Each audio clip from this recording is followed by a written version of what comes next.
뭔가 싱클레어의 마음속에 카인과 아벨에 대한 데미안의 얘기를 들었을 때부터 균열이 생겼다고나 할까요? 그런 느낌이 좀 드는.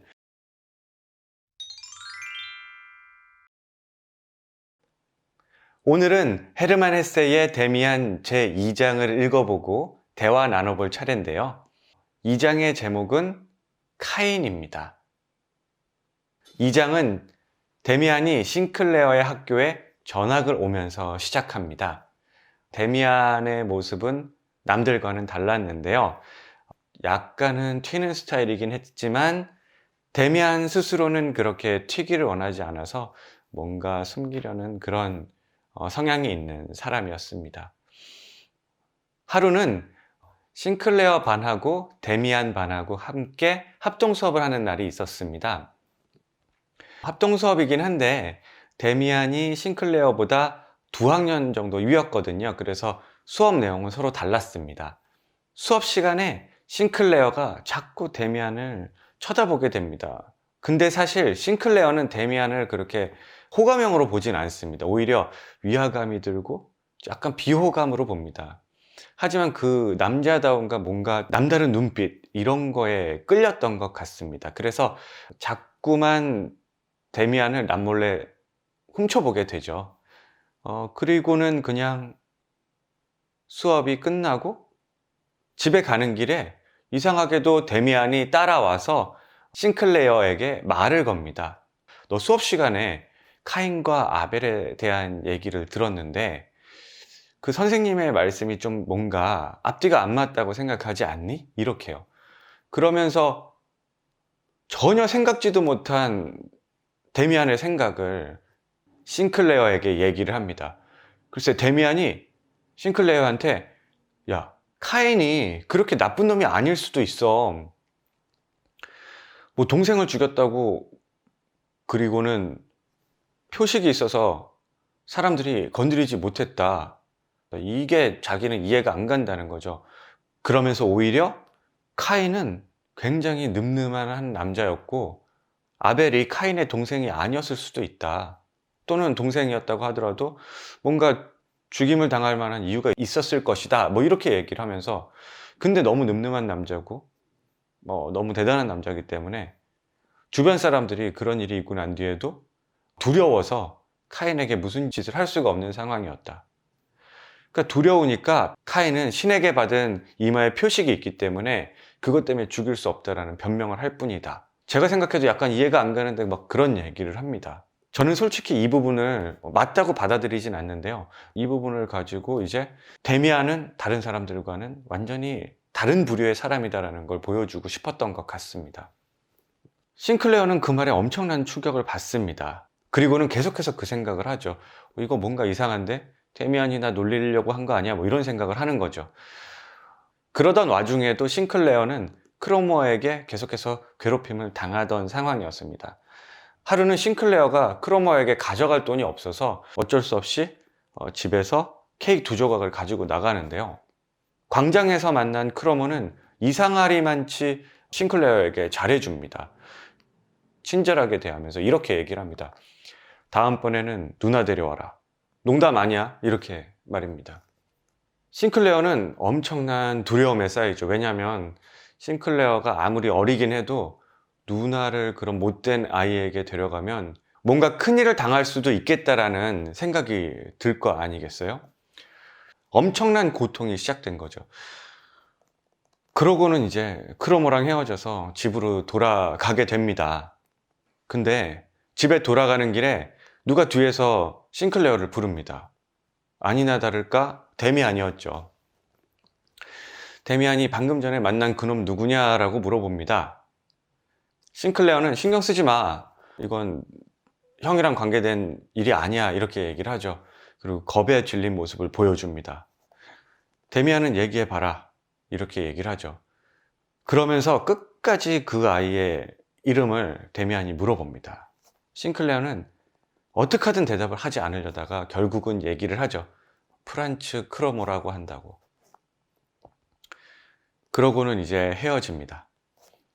자신의 비밀을 아는 첫 번째 우군이 생겼잖아요. 그래서 뭔가 좀 안도의 느낌도 약간 느끼는 것 같은 그런 분위기가 연출됩니다. 하지만 그렇다고 해서 데미안이 프란츠 크로머를 이길 수 있다고까지는 생각을 하지 못하죠. 그렇게 두렵게 이렇게 하루하루를 보내고 있는데 크로머의 휘바람 소리가 들리지 않는 겁니다. 크로머의 휘바람 소리는 지난 시간에도 얘기를 했지만 싱클레어에게는 공포 그 자체잖아요. 그 휘파람 소리가 들리면 쫓아나가서 크로머가 시키는 심부름을 해야 하고 돈을 갖다 바쳐야 하고 이런 상황이 연출되니까요. 계속해서. 근데 일주일이 지나도록 휘바람 소리가 들리지 않는 겁니다. 더 놀라운 건 길 가다가 크로머를 만났는데 크로머가 자신을 피하는 거죠. 이건 분명히 뭔가 있다라는 생각을 했겠죠? 그런 생각을 하고 확인을 했으면 좋겠던 찰나에 학교 정문 앞에서 싱클레어를 기다리고 있는 데미안을 만나게 됩니다.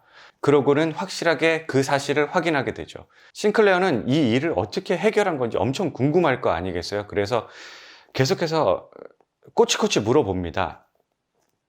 그런데 데미안은 그냥 나는 말로 해결했다, 말로 잘 타일렀다 이렇게 얘기를 하고 그냥 그 자리를 떠나고 말죠.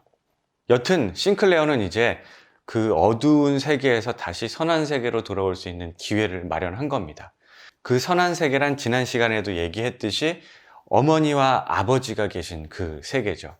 그 세계로 다시 들어가게 되죠.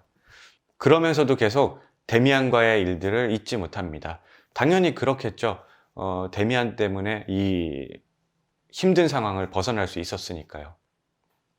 싱클레어는 데미안에게 감사하는 마음을 느끼지만 데미안에게 감사하다는 마음을 전하고 싶어 하지는 않습니다. 그게 왜 그런지 보면 싱클레어가 생각하기에 데미안도 마찬가지로 크로머처럼 선한 세계에 속하지 않은 사람인 것 같다라는 생각을 했던 거죠. 그게 무슨 말이냐면 크로머가 그냥 악한 세계에 존재하는 사람이라면 데미안은 그 세계와는 또 다른 어두운 세계에 존재하는 사람이라고 느낀 거죠. 좀 더 싱클레어는 통찰력 있게 생각을 합니다. 어린 나이지만 대단하죠. 왠지 데미안은 부모님의 그 포근함에서 돌보음에서 떠나서 주체성을 계속해서 요구할 것만 같은 그런 느낌이 들었다는 거죠. 그게 싱클레어에게는 또 다른 어둠의 세계였던 거죠. 아기새가 어미새에게 돌봄을 받듯이 그런 세계만 싱클레어는 선한 세상이라고 바라봤던 것이죠. 하지만 그 얘기는 계속해서 생각을 합니다. 카인과 아벨에 대해서 얘기했던 그 얘기요. 그래서 어느 날 아버지한테 물어보죠. 아버지, 사람들 중에는 카인이 아벨보다 착한 사람이라고 얘기하는 사람들도 있던데 아버지는 어떻게 생각하세요? 라고 말이죠. 아버지는 약간 놀라셨겠죠? 그러면서 예전에 카인교도라고 그런 못된 생각을 하는 사람들이 있었다. 만약에 그런 사람들이 아직도 존재한다면 그런 사람들은 피해 다녀라 이렇게 얘기를 하죠. 그 사람들은 이교도다 뭐 이렇게 말을 하면서요. 이렇게 2장의 내용이 끝나게 됩니다. 뭔가 싱클레어의 마음속에 카인과 아벨에 대한 데미안의 얘기를 들었을 때부터 균열이 생겼다고나 할까요? 그런 느낌이 좀 드는 그런 내용이었습니다. 그럼 지금부터는 제가 오늘 책을 읽으면서 선택한 피킹 센텐스들을 살펴보도록 하겠습니다. 첫 번째 피킹 센텐스는 48페이지에 있는데요. 아직 11살도 안 된 아이가 그렇게 느낄 수 있다는 것을 믿지 못할 사람들도 덜어 있을 줄 안다. 자신의 감정들의 한 부분을 생각 속에서 수정하기를 익힌 어른은 어린아이에게서 나타나는 이런 생각을 잘못 측정하고 이런 체험들도 없었다고 생각한다. 저는 학원을 하는데요. 나도 아이들에 대해서 제대로 이해하지 못하고 내 눈높이로만 그냥 바라본 게 아닌가 이런 생각이 이 부분을 읽으면서 들었는데요. 왠지 아이들에게도 자신만의 아주 깊이 있는 생각이 있고 신념이 있을지도 모르겠다. 이 싱클레어처럼 말이죠. 그런 생각을 하고 나니까 왠지 이제부터는 아이들을 대할 때 좀 더 아이들의 입장에서 생각해보고 아이들을 이해해 보려고 노력해야 되겠다. 이런 생각이 들었습니다. 두 번째 피킹 센텐스를 살펴보겠습니다. 51페이지, 52페이지, 55페이지에 걸쳐서 있는데요. 한번 읽어보겠습니다. 너한테 아무 짓도 하지 않은 어떤 사람 앞에서 그렇게 두려워 떨면 그 사람은 생각을 해보기 시작하는 거야. 이상하게 생각이 되는 거야. 궁금해지지. 그 사람은 생각하게 돼. 네가 이상하게도 잘 놀란다고 말이지. 그러고는 계속 생각하지. 사람이 저러는 건 바로 겁이 날 때라고. 겁쟁이들은 언제나 불안하지. 누군가를 두려워한다면 그건 그 누군가에게 자기 자신을 지배할 힘을 내주었다는 것에서 비롯하는 거야. 그 애를 두려워하는 것이 올바르지 않다는 것은 너도 알지? 안 그래? 그렇게 해서 두려움이 우리들을 완전히 망가뜨리는 거야. 여러분들도 많이 이런 얘기 들어보셨을 겁니다. 떳떳하면 두려울 것이 없다. 이 내용을 읽고 나서 이렇게 설명을 하면 아주 명확하고 간결하고 확실하게 설명이 되는구나. 그 내용이 이런 생각이 들었습니다. 약간 이 부분을 읽으면서 남모를 감동이랄까요? 뭐 이런 것도 좀 느껴졌거든요. 왜냐하면 이걸 이렇게 명확하게 정리를 해놓다니 이런 생각이 들어서 말이죠. 만약에 제가 이제 누군가에게 뭐 이런 얘기를 할 기회가 생긴다면 왠지 다음번에는 훨씬 더 세심하게 이런 식으로 상대방을 이해시키게끔 얘기를 할 수 있을 것 같은 생각이 들기도 하더라고요. 오늘의 마지막 피킹 센텐스를 살펴보도록 하겠습니다. 62페이지고요. 한번 읽어보겠습니다. 지금은 알고 있다. 자기 자신에게로 인도하는 길을 가는 것보다 더 인간에게 거슬리는 것이 세상에 아무것도 없다는 것을. 제가 이 부분을 피킹 센텐스로 고른 이유는요. 이 부분을 읽고 이해가 잘 안 갔기 때문인데요. 딱 읽자마자 이런 생각이 들었습니다. 왜 자기 자신에게로 인도하는 길이 그렇게 거슬린다는 거지? 그렇게 힘들다는 거지? 그게 이해가 안 갔거든요. 그러면서 생각을 했죠. 자기 자신에게로 인도하는 길이라는 게 도대체 뭘까?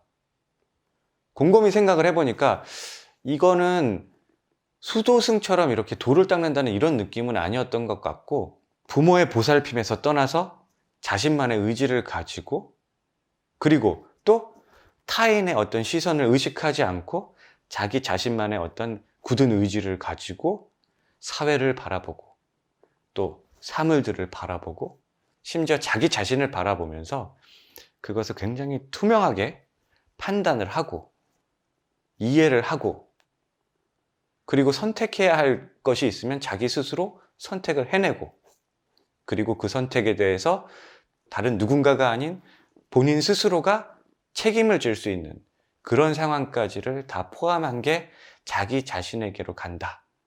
뭐 그런 게 아닐까라는 생각이 들었습니다. 그렇게 이해를 하고 나니까 그 길이 굉장히 고독하고 힘든 길일 거다라는 생각이 들더라고요. 그러니까는 거슬린다라는 표현이 틀린 표현이 아닐 수도 있겠다라는 생각이 들었습니다. 당연히 요거는 제가 이런 식으로 이해를 한 거니까 여러분들하고 생각이 다를 수는 있을 거라고 생각이 듭니다. 만약에 저랑 다르게 생각하신 분들이 있다면 댓글에 남겨주시면 되고요. 오늘은 여기까지 하겠습니다. 그럼 구독과 좋아요 눌러주시고요. 주변 분들에게도 추천 많이 부탁드리고요. 블로그도 방문해 주시고요. 그럼 다음 시간에 뵙죠.